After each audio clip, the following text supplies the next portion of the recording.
What's up, Seacasters, and welcome to Yo Balance Co. In this podcast, we'll be talking everything to do with health, fitness, well-being, and the power of your thoughts in the mind. So listen up, tune in, and let's grow together. In today's episode, I interview WBF Pro Jenna Davies. So Jenna is also an EHP athlete. I've seen her at a few events, but I never actually had a chance to have a conversation with Jenna. So I'm really glad that I get to within this podcast because it turns out we are extremely similar. Personally, I find Jenna really inspiring and I've been wanting to interview her for quite some time now. Not just because I'm wanting to compete as well, but just her overall outlook on life. She's extremely real, she's extremely raw, and on social media, she talks about the nitty gritty. She'll talk about her success, but she'll also talk about her failures, and that's the shit that I love. And in today's episode, I really wanted to talk about her everyday habits, her rituals, what she does in her everyday life to get her to that point she gets to on stage, the sacrifices that she makes, and overall her mindset after prep. Hello, Jenna, and welcome to Your Balance Co. Hi, thanks for having me. I'm so excited, Christy. So I was just saying that I haven't filmed an episode in months. So you are episode 17. So excited to have you on board. Thank you. Yeah, I'm excited to be chatting with you. I guess like last time we met, we were sort of just out and about at an EHP event. And now so much has happened. I'm in lockdown. So are you in lockdown? No, I'm living it up. Sorry. Oh, lucky. Look, I may as well be. Like, I'm at home 24/7. I work from home. I live at home. I stay at home. So, look, I'm in lockdown. The only place I go to is the gym. Yeah, I totally get that. I'm so similar. Hey, like I have my business. I work from home. I sit in this spot all day doing Zoom meetings, and then I go out for walks. But I will say I miss the cross trainer. Oh, ew. Yeah, I know. Well, can't relate. back on the shred and it's day 2 and there's nothing like sweating it out on a cross trainer with some tunes. I call it Club Jenna, but otherwise now I'm just pounding the pavement doing steps in the cold. I was telling my partner the other day that I really slack cardio because I'm very goal driven. So if something isn't actually helping me move towards my goal, I don't even think about it. So like, for example, cardio right now, because my main goal is to build size, I to even walk, like you have to pay me basically. 100%. That is what happened to me post-show. So post-show, I was like, I'm living my best life. And then I just stopped walking. And that's not how you diet. Yeah. Did you find... Did you find after your show, because to the audience, you would have heard in the intro, you've recently won your last show. Mm-hmm. Was that your first show? How many shows have you done?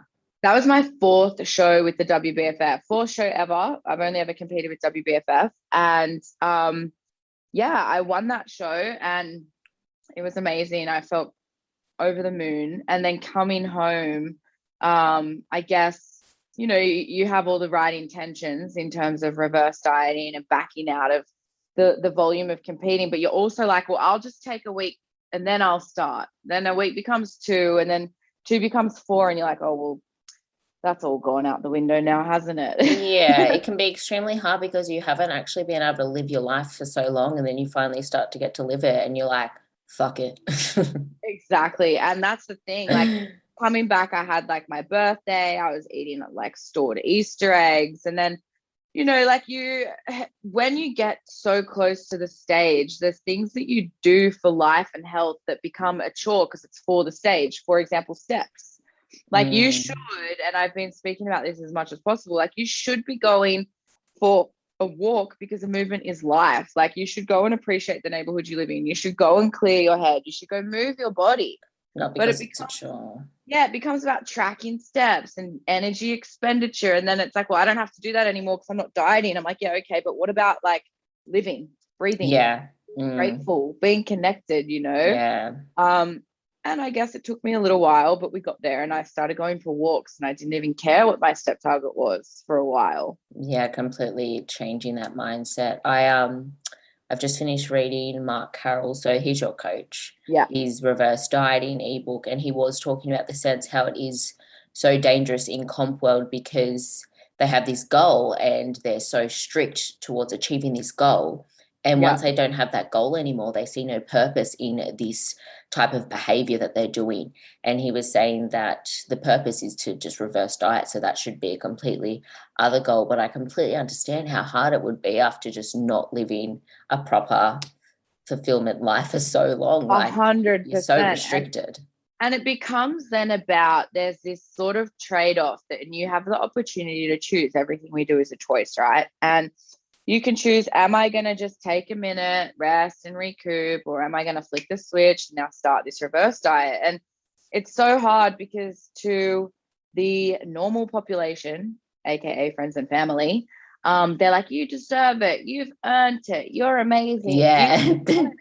And I'm like, yeah, I have, and I am, thanks. But what they don't see, know, or understand is the metabolic adaptations that occur physically in the body that are true and there and ready and waiting for you. So like, yes, you've deserved it, and yes, you've earned it. That no one's taking that away from you. But the fact of the matter is your body's in a sensitive state, and dropping or throwing the baby out with the bathwater and dropping these habits all at once from a mental point of view is so normal because you need a break. You can't go a million miles an hour. And it's not like the last 8 weeks before a show are balanced. It's like hell for leather, really. So, it's about for me, it was changing my thought process. And instead of seeing it as a tool for fat loss, I'm like, okay, this is a way to nourish my body, my emotional state, and build it back up and basically heal everything. So to my listeners, metabolic adaptation doesn't just happen to those who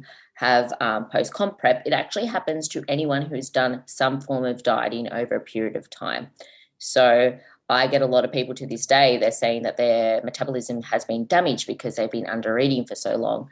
But what has just really happened is your body has just literally adapted to the minimal amount of calories that you're on. So if you, after a diet, go straight back to your normal eating, your body doesn't know how to deal with all that food. So that's when a huge amount of fat gain can occur. And what Jenna is basically saying is this can be super detrimental on your mental health after competing. You know, you're so lean and you've worked so hard for this body. And then if you go straight back into living a normal life, your body doesn't really know how to cope. So it's about weighing that up and also thinking about the future, basically putting into perspective how you're going to feel if you just really knuckle down on this reverse diet for the next few weeks and then kind of continue that journey, so forth and so on. I think there's a couple of things with that as well. Like, one, you just want to go back to normal, but metabolic adaptation means your new normal, and we're talking about based on calories, it's not what it was. So even if you just go back to doing what you were doing, it's still that's not your body's homeostasis state at the present moment. And then the second thing is, like, whether you're a competitor or not, if you've achieved a great amount of weight loss, you've got to be prepared to put some back on to some extent. And people get to the end result and stop because they're like, I've made it. And then they fixate their mindset on what they should look like, which is this, because they've been obsessed with looking like that. And then to some extent, they start putting weight back on, which is so normal. But that weight coming back on then makes people really freak out. They overeat, they binge eat, they stop training because they feel shit. They don't feel as good as they look. But the reality is you're still looking probably the best you've ever looked. You may only be 1 or 2 kilos up from your goal. But if you start self-sabotaging now and telling yourself you look and feel shit, you're going to get worse. And that's this body love thing which comes back into it, where, for example, if you just went and walked because you loved yourself, not because you were trying to achieve anything aesthetically, you'd relieve the stress of not hitting your step target and you would be doing it for love. Exactly. And there's this vicious cycle that comes with achieving a result, trying to keep the result, stressing out because you can't keep the result, then not trying to keep the result. You know what I mean? Exactly. When it does come down to body composition, we got to take into consideration that when it comes down to our body, it goes through different phases throughout the year, and accept that and be okay with that. I haven't been on stage, so I don't know what it's like to one work so hard and then look like that and have to kind of accept it to change in a sense. But that is something that I do love about you, is you are so open with that. You say that, you know, you want to go through building phases, you want to go through different phases. You're not so obsessed with looking a certain way and saying X amount of, like, an unrealistic amount of body fat all year round. Yeah, it's huge, because a lot of people will ask me, how do you cope with your body changing mentally? Like, do you want to stay like this? Now, one thing I just want to say, I choose to do bodybuilding not to look that way, but to challenge myself and exert the most possible discipline I possibly can over all areas of my life. That lean physique is not, and never has been, a goal of mine to maintain. And I think it's really important people know that. I compete for the process. I compete. That day is just the cherry on top. I'm happy to put weight back on.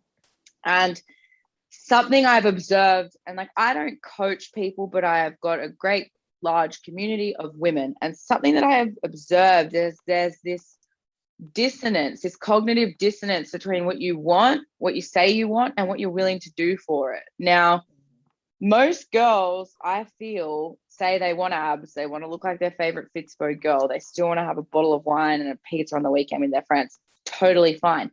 But if you're hurting yourself by saying nasty things to yourself all week about why you're not looking like your favorite Fitspo girl, and then on the weekend you're choosing differently, you've got to realize maybe you don't actually want what you say you want. And this is something I try and share. Like, I put weight back on after not reverse dieting, but the body I have right now is my body.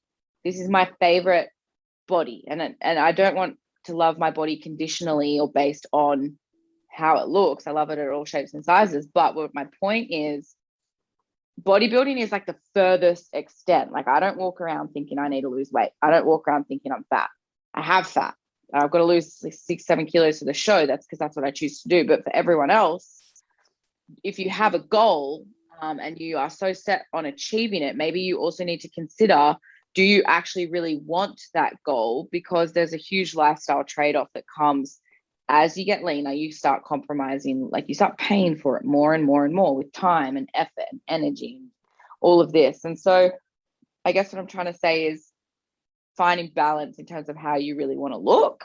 What about how you really want to live? Do you want to be spending 4 hours on a Saturday doing cardio, steps and training? Do you want to do your shopping and food prep? Do you want to be weighing out all your foods? And you don't have to, like, there's a range here. There's a degree at which you can be more accurate and specific to maintain and achieve a result. But my message is, I guess, with finding balance, it's not just how you want to look. Like, what about how you want to live and feel? Keeping your goals realistic is so important. Yeah, and people don't understand the type of sacrifices that you need to make. And this is a big reason why I wanted you to kind of jump on my podcast today, because especially with social media, when comp is around, you see the competitors posting their routine and what they do and the excessiveness that they go to, and that isn't how they are on a normal day-to-day basis. That's how they are closer to comp. So I wanted to kind of talk about what are your daily habits on a normal life, because that person on stage is mentally built up through your behavior and your habits on your everyday life. So what do them habits outside of comp look like? 100%. And, you know, they say how you do one thing is how you do everything. And I just want to say, if I may, like, I think personally, the reason I won this show, like, obviously you never know who you're up against. The reason that I achieved my best possible result to date and have kept it is because of this system, this process that I have applied to get there, which I actually do at like a micro level every single day. So every day I wake up around the same time, between 5 and 5:30. Naturally, I don't even set an alarm, which is nice. Bit of a flex. But 5 to 5:30, I wake up. I usually make myself a tea or a coffee and I journal. And I'm in the gym by 6. 6 till 7, 7:20-ish, depending. I train. I usually go for a little walk just to be so grateful for where I live and smell some fresh air and see color, you know. And then I come up or to my apartment and I cook breakfast and I start working. I have a marketing company. My business is very digital based, online marketing, personal branding. So I slave over my laptop until midday, and then I try and go for a walk, or I, jump on the cross trainer or something like that. And that is usually where I am like most accomplished. Like at this point in time, I'm like, sort of buzzing away from all the caffeine that I've had. I have OxyShred every morning before I go train. Everyone knows that. And then sometimes I might even have it again if I'm going to do cardio at midday, or I'll have like the non-stim OxyShred, which I really like. And then I sort of take a bit of a break and I settle back in around 2 for like an afternoon, evening session of work. I usually stop at like 6, at which point I may go for a walk if I have to hit my steps. Or then I start to wind down. I'll eat dinner. I'll probably like meditate, listen to music. I have music playing all the time. I have a bath. I probably spend more time in my bath than I do on my couch. And then I have a super early night. And not really, like 9:30, I guess.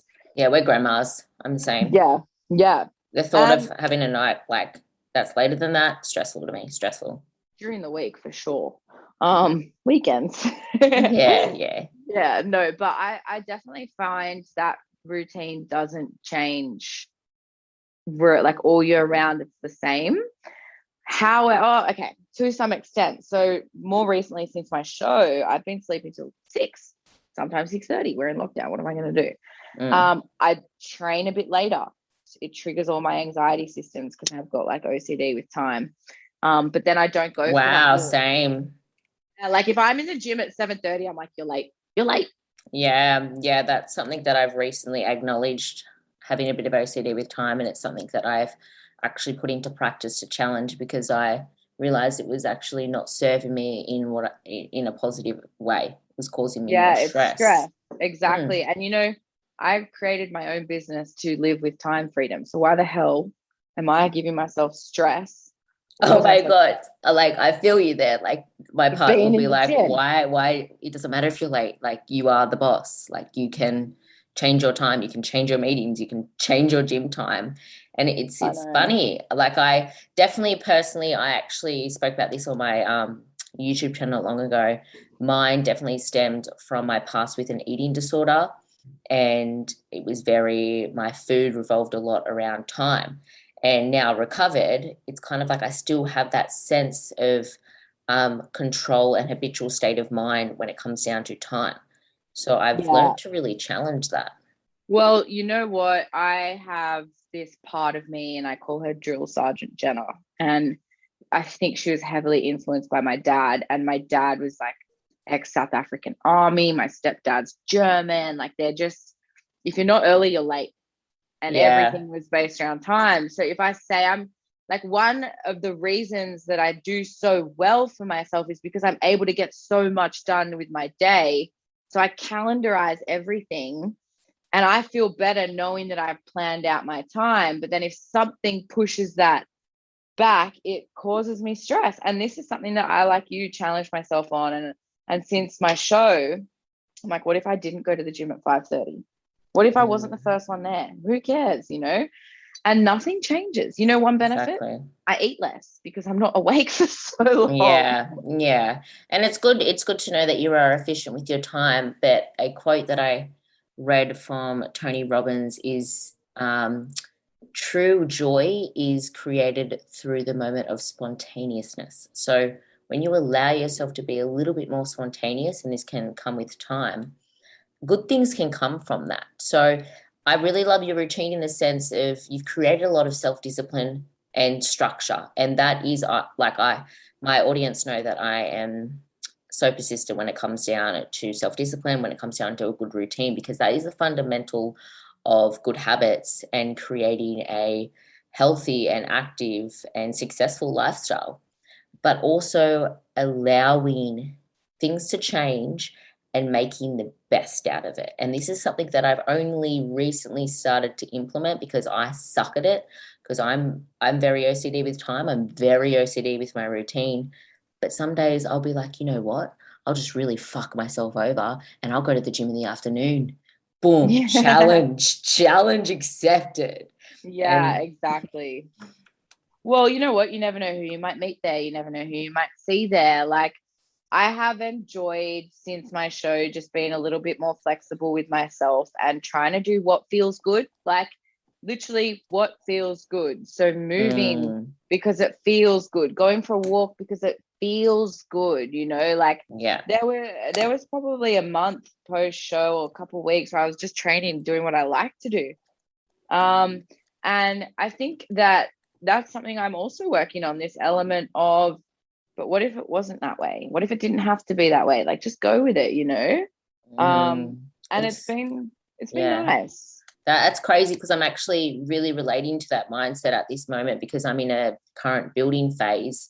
I'm not really doing or eating things that I love because my goal is to build muscle. So just say if I want a salad, I'm like, no, I need to have the burger and rice. I need to build first muscle. World problem. Yeah, and like I've been, when I have a goal, I'm all in basically, and I've been tracking my macros to the T, and I have just been training to the T. And there was like 2 days ago, I was a bit tired.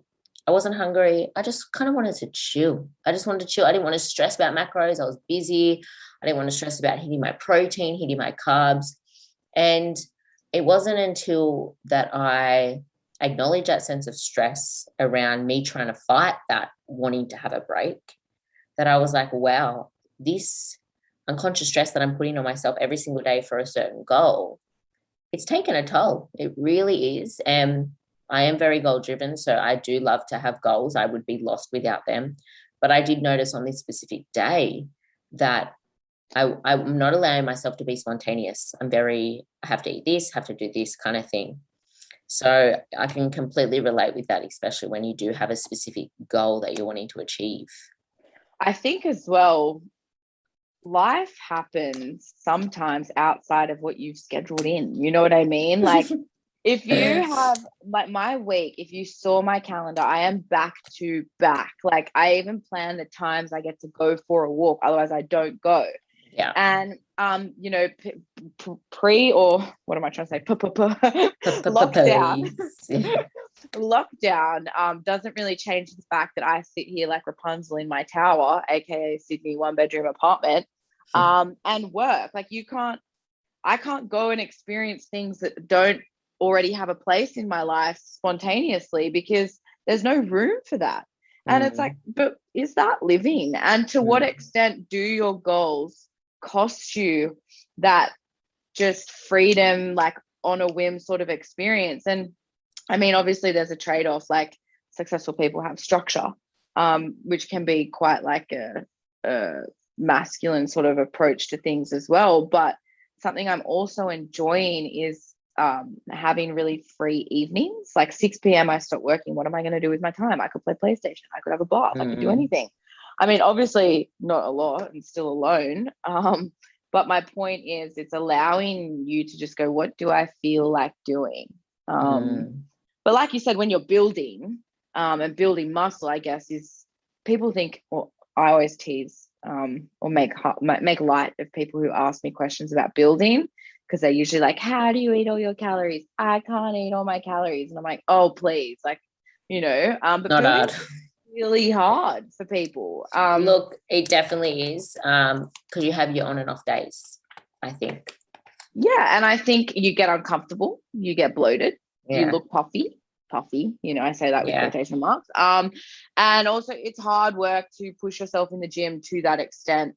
Probably strength training as well. But I think we're always wanting what we can't have with body composition. Skinny girls, naturally lean, need to build muscle. They lose muscle if they go away on holiday. They get sick and lose 3 kilos. Girls like me, I don't know how it happens, but like, I just have muscle. I mean, not going anywhere. But I look at a cookie and I put on 3 kilos. Yes. Look at it. Isn't it funny how it can be completely different just from body type? Like, I'm someone who I do really believe in body type, but I also believe that body composition's a thing and you can kind of work with that. So that is one thing that I did want to ask you. If someone is wanting to build a decent size, do you have any tips, or do you just generally do feel like what we're saying, it comes down to body type? Some people may need to go into a bulk and some people just maintenance. I mean, it comes down to a few things. I think there's, of course, your genetic makeup.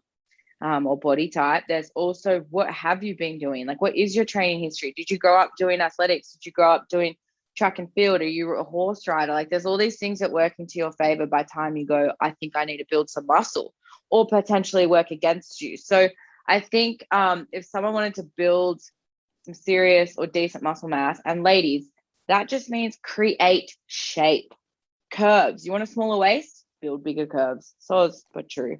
So for anyone wanting to build muscle, my advice would be, like, obviously you need to follow the plan. You want to have a plan in place that is designed to apply enough progressive overload to all areas, such as energy intake, of course, and training, to give you the stimulus to maximize your pathways to grow. So first of all, you want to follow a plan that works. And second of all, you want to eat in a surplus. Like, magic happens at maintenance, I say, but if you really want to build muscle, you want to eat in a surplus. When building, anyone who knows me knows I'm very relaxed with my calories and macros. Like, I hit my calories and protein, but I'm interchangeable with carbs and fats. But when building, you want to, like, carbohydrates are king, protein and carbs are king. And I think something that I see a lot of girls struggle with is, like, how much protein they should be eating. Like, I used to hate eating meat and protein too. And I used to struggle to eat over like 120 grams. Now I like 150 grams. So if that is you and you are struggling to get your protein in, definitely substitute or supplement with it. So I love Oxyway or Isopep from EHP, or Blessed Protein even in oats is really very chocolatey. And that's a great meal that you can load calories into if you're struggling to hit your calories, like oats, protein, nut butter, berries, that sort of a thing. Shakes are definitely an easy way. Yeah, like, drink your calories. Even like Lust bars, they're a really great way to add in calories. But follow a plan, be consistent. And I always say this, like, train the fucking house down. Like, you have a goal. Every kilo counts. Every kilo. You don't have to go from a 70 kilo squat to an 80 squat and fail. You can go to 72.5. I've seen those 1.25 kilo weights in every single gym in the world. So true though. Find them, put them on the bar. Like, go to every effort possible to nail your form and technique with a little bit more weight on that bar every single time. Yeah. And do it with safety. Like, don't be afraid to die under the bar. Yeah, literally. It's aggressive, but, like, get a spot, use pins. Like, ask yourself when you're walking out of the gym, did I give it everything today? Because you're only cheating yourself. And the hard work that comes with building, like, building is a process. You can lose weight by eating less and going for walks. You know what I mean? Like, getting shredded theoretically isn't that hard. But when you think about building, you have a goal. Yeah. And not just that, but you usually want to build or increase certain areas of your own body that need to be brought up to improve symmetry, right? So you want a smaller waist, maybe you want bigger shoulders. So now you got to follow a program designed for hitting shoulders. You can't miss shoulders, don't miss reps, don't miss sets. It's like, it's more programmatic, it's more structured for you. So I think someone who wants to build muscle, get comfortable, love your body, really love your body, because you know what? You're going to diet, you're going to lose the weight that you put on, and you're going to be sorry when you're on 1,200 calories or 1,500 calories that you were hating yourself when you could eat 3,000. Yeah. I definitely do feel like accepting weight gain is a huge part of it, in the sense where you can't be constantly changing from a deficit to a surplus if you're trying to build muscle. You need to be consistent with your calories and go all in with your goal and be okay for your body to change. I mean, something that I would love to challenge every single woman on is, like, how different do you really think you look with an extra 3 to 5 kilos up or down? Like, if if women step on the scales and they've put on 5 kilos, I've seen them become so depressed. And I'm sorry to say this to you, most people don't even notice 5 kilos. Like, I mean, maybe you lose it in your face. But my point is, how much stress and pressure are you putting yourself under during bulking or shredding phases when no one really cares? No one knows. I'm sorry to say this, but like nobody really cares. It's your body. You know what I mean? Yeah. Adding on to this, do you think that social media has like a negative or positive impact on people's relationship with their body? Negative. It's not even a for and against. Like, unfortunately, there's two sides to this. Initially, primary response, negative. Comparison is the thief of joy. It's a highlight reel. People are posing. People are flexing. You're not seeing what you're not seeing. You don't even know how old some of these photos are. It sparks this human instinct of desire to look better, to be better, it then sparks this feeling of not being enough. And these are all human instincts that we've acquired over millions of years, comparing ourselves to others, feeling inadequate, which then flow on into every area of your life where you then underperform or feel jealous and insecure. Negative, negative, negative. I'm sorry to say this, but then the flip side to this is there's this huge movement, if you know where to look, around body positivity, self-love. I'm learning about self-awareness. I'm learning about being kind to myself. And I'm learning all of this through social media. Like, I discovered someone who is now a mindset coach for me through social media. And I'm learning to observe differently. When I see a physique that I think is impressive, I admire the work and the dedication to get there, not how she looks in that photo. I'm using my brain to make a choice now. Two people can see the same piece of content and perceive it differently. That's life. We both we can go through the same scenario in life and come out with different thoughts because of how your reality is shaped and mine. So now, and this is a skill, I guess it's a mindset skill, but like when I see images on social media, first of all, actually, I just want to interject and say you can choose who you follow. You don't have to follow people. You can choose what you see. But you can also realize, like, this girl's worked so hard. And you know something I noticed, anyone who's been following me for a shorter amount of time, maybe, everyone's like, wow, you look amazing, so shredded, blah, blah, blah. No one seemed to care when I was eating 3,000 calories for 18 months and weighing 70 kilos. You know what I mean? And this just shows me that people are choosing to notice that all of a sudden I'm looking a way that they want to look like, whatever that may be. Some people like thicker girls, whatever. My point is, you choose what you see. So social media can have a negative effect if you allow it to, if you're feeling inadequate, if you're comparing, if you're following people who make you feel shit.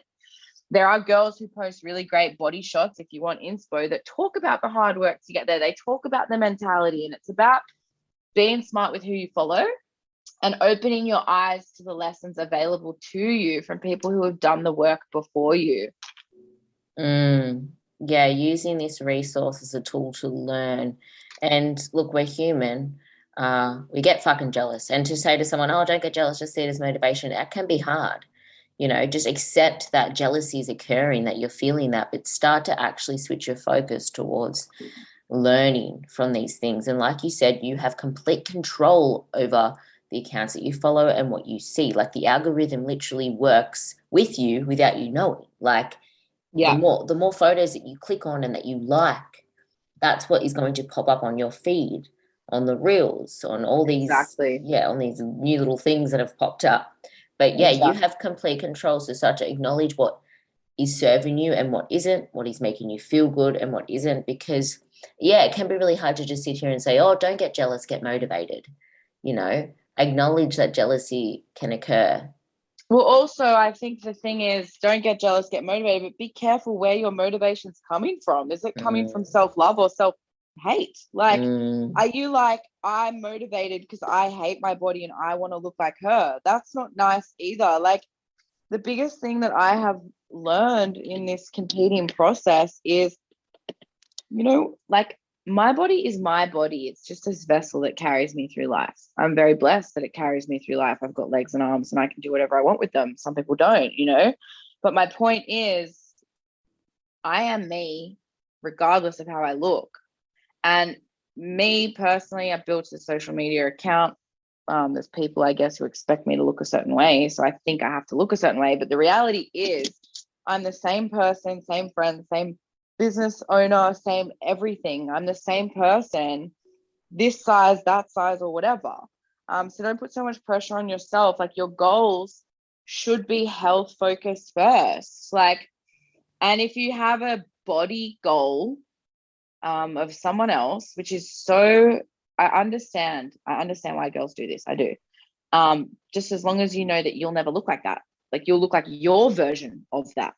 And, it's actually quite funny. This is unrelated, but we were talking just before, Christy, about breast surgery. And when I was getting my boobs done a while ago, I had all these photos of different girls in bikinis that I liked. And my doctor was like, I just want you to know that your boobs are going to look like your boobs, but enhanced. And I was like, what? And then I realized, well, this girl has different collarbones. This girl's got different shoulder frame. Like, and in my head, all I see is what I don't have. But what I'm actually realizing is, this is my body. These are my implants. It's going to make me look this way. But my point is, if you are using body inspo to motivate you, please pick someone who shows up every day for the lifestyle. So that is actually a cue, not to look at her body, but to look at her life. Her behavior, her actions, and her self-discipline and motivation. And this comes down to what I said before about the cognitive dissonance between what you say you want and what you actually want. Because remember, she's up at 5 a.m. in the gym, she's weighing her food, she's doing Sunday grocery shops and preps. You're looking at her body while you're out doing all the things that aren't serving your purpose, and then feeling shit that you don't look like her. Look at her and look at her life. Exactly. Her daily schedule should be your screensaver, not her stomach. And like what you're saying before, I generally do feel like self-belief and self-love plays a huge part in how to get to these places, because if you don't have any self-belief in yourself, you're not going to be able to have that discipline and do the habitual things that are going to get you there. And and stay there. This is the other thing that you were saying as well. Like, does your routine change? More or less, no. Obviously, closer to the show, there's more cardio, there's more steps, there's more time moving, but more or less, no. And that is because, I mean, you would know this, everyone knows this. If you can't see yourself doing it 12 weeks from now, you won't be. So what comes with the short-term change is what goes with the short-term change. Like, and it sounds so cheesy, but like, if you want to change your body, change your life, change your lifestyle, like, it's really the little things that you can start to do that yield the greatest return. Exactly. Really, that's why I'm just so huge on habits, because it just comes down to your habits. Like, for me, whether I am in a building phase or in a fat loss phase, I don't need to do anything drastic, because over a period of time, my habits are so consistent. That's how I get to my goal. Exactly. I'm not going on huge diets and huge runs for 3 days of the week and then just going all out on food and barely going to the gym in the other days. I'm just doing a bit of walking. I'm pretty, on point with my macros. I'm going to the gym, but that's consistent, and they're my habits that I've created. And I do feel like self-discipline is something that we should practice low key every single day. 100%. And this is something I just want to share honestly and openly. I've never done a building phase. I've had times where I've just gone fuck it for longer than others and eaten in a surplus or over my calories or not tracked. But the consistent habits that help me win at whatever it is you think I won, whether it's a pro card or conquering my own self in the day, I think the latter, is training. I've always trained with intensity. I've always kept that up. I've never missed sessions or weeks or like whatever, so that when I have dropped in some areas of my life, and this kind of comes down to that finding balance. Like when my nutrition's gone out the window, I've kept so many other things happening that I was able to build this physique without trying, seemingly. Yeah. You know what I mean? Yeah, 100%. Yeah. Like you didn't just kind of give up on everything. You still had the fundamental habits there that help you to get back on track and to get you where you want to be. Yeah, exactly. And it's those habits, that balance, that gives you the consistency. And, you know, something that I've sort of debated with myself is balance the new perfectionism? Like, am I saying I want balance? Is that being the top of my game in everything I'm doing? Like, when I say balance, it's just like, sometimes I challenge myself in thinking that means training the house down, eating well. It means working like a boss. It means sleeping like a freaking baby. Like everything I do, I want to do well. You know what I mean? To what 100%. extent is that then balance? Because and then it's like, then I want to have the great relationships and blah, blah, blah, blah, blah. So it's sort of like, there's so many ways that you can sort of look at it, but it's about relieving that pressure. No, balance is not the new perfectionism. That's what I've learned. Balance is happiness, freedom, spontaneity. It's connection. It's showing up for yourself and your health and listening to your body and feeding yourself what you want to feed it. Because most of us don't want to eat like children, or like I say, eat like a dickhead all the time. But like you do if you tell yourself you've got restriction coming. But if you're like, I'm balanced, I can have whatever I want, you probably don't actually want to have the caramel slice with your coffee at 9 a.m. at work. You know what I mean?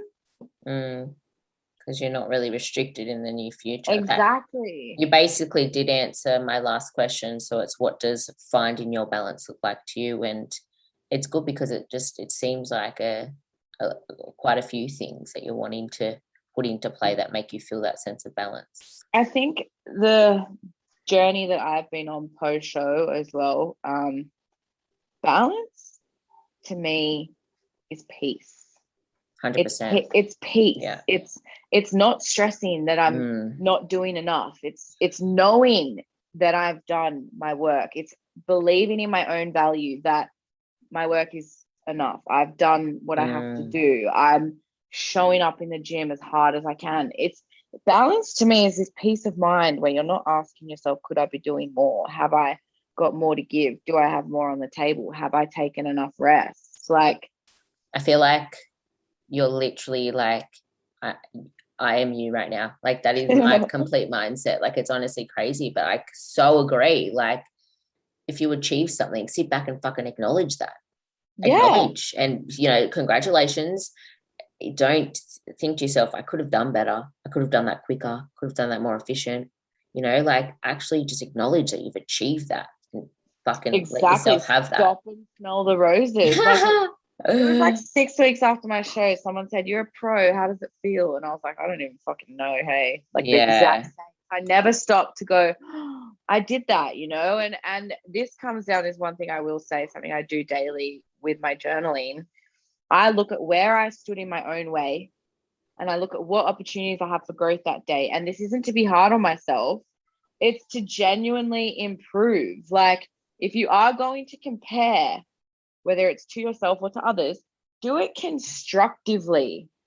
You know what I mean? Like, if so-and-so is leaner than you, go, what is she doing that I can learn from? Exactly. Being constructive, not just putting hate towards yourself and telling yourself you can't do it. Tell yourself you can do it and ask yourself questions on how. Literally. Exactly. I completely relate there. Be inspired, not made to feel like you're inadequate because of your thoughts. Let yourself be inspired. No, I love that. I love that. That did bring me to my last question. Thank you so much, Jenna, for jumping on board. Thanks for having me. Give everyone your socials where they can find you? Yeah, guys, my name is Jenna Davies. My Instagram is Jenan. Funny story. What's JENNANNE. It's my middle name. Anne is my middle name. And when I first got Instagram, I didn't realize this name would stick. And it did. It's like the people that put their birth date at the end. Like, it's like me having like Chrissy's probably in 1996. Like, whoa, that would imagine that being my name now. Like, shit would be ruined. Yeah, baby. I'm 93. Wow. And guys, JennaDaviesMarketing.com. Yeah, you know, hit her up. Slide promo. Yeah. No, thank you so much for jumping on board. I hope you guys did like this episode. I'll see you in the next one. Bye.